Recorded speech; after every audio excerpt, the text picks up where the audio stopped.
The Honourable Leader of the Liberal Opposition.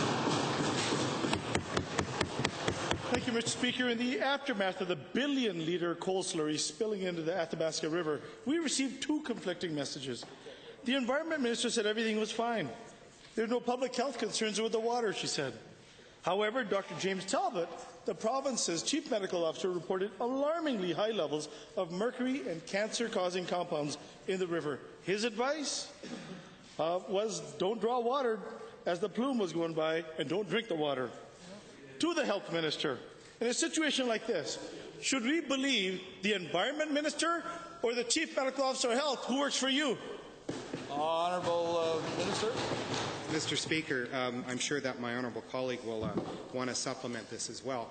Mr. Speaker, if the honourable member is suggesting that the Chief Medical Officer of the province told people not to drink the water out of the river or out of other sources of untreated water, he's absolutely correct. And, Mr. Speaker, that is exactly the same advice that he would give to anyone in southern Alberta who was in a community affected by the flood, or in fact anywhere in the province. Mr. Speaker, there has never been a question about the quality of drinking water in any of the areas that have been affected by the slurry. The honourable member knows that. To suggest something to the contrary is a disservice and is, quite frankly, fear-mongering. Mr. Speaker, the Conservative government's inaction on the environment is hurting our credibility and is hurting our economy. I guess we'll just say the Environment Minister may have misspoke. Unfortunately, this is the only time she's done so. In fact, in the House on October 30th, she said, we've reduced greenhouse gas emissions. About 40 million tons of greenhouse gases have been reduced since 2007 levels. Well, this is pure nonsense, Mr. Speaker. The data doesn't support it. To the Environment Minister, why do you insist on pretending that there's a massive increase in gaseous emissions, that the massive increase is actually a decrease? Honourable Minister.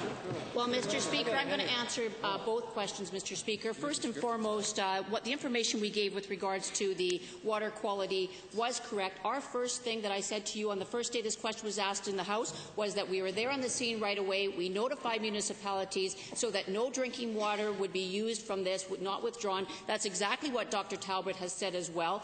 And if you'll look at news releases that will be out here very shortly, you will see Dr. Talbot also quoted in that and clarifying misinformation that was reported on him. With regards to the greenhouse gas, Mr. Speaker, as I said on the other day of the question that came forward, we have seen 26% reduction in intensity per barrel.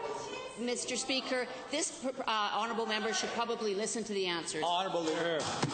Mr. Speaker, the minister should actually listen to our partners in the United States and our European partners and our neighbours who want us to take real action on the environment. On the first day of this session, the Premier acknowledged that Alberta faces reputational challenges when it comes to the province's poor environmental record, something that just provides one more target for the opponents of our oil sands and our pipelines to get our product to market. It seems that the minister's black and white comment about greenhouse gases, parroted by the Premier in the U.S., is the sort of thing that hurts our reputation. To the minister, why do you insist on hurting our credibility and our industry but not taking real meaningful action on the environment? Honourable Minister. Good point. Well, thank you, Mr. Speaker, and I'm very glad to answer this question. Mr. Speaker, I just got back from Poland about 3 o'clock this morning, and I got to tell you, I spoke on a couple of panels and spent a few days talking with many different people. I got to tell you what the message there is. People are really impressed with Alberta is doing on the technology side. Nobody else is having per barrel emission reduction that we are. The work that we are doing, Mr. Speaker, is being recognized internationally. They know, and everyone knows, that part of it is renewables, but more importantly, carbon capture and storage and technologies like that will be the key that will help unleash the technologies that we need and actually reduce emissions. Mr. Speaker, we were recognized for that, not only by the panel members, but also other NGOs like Zero from Norway.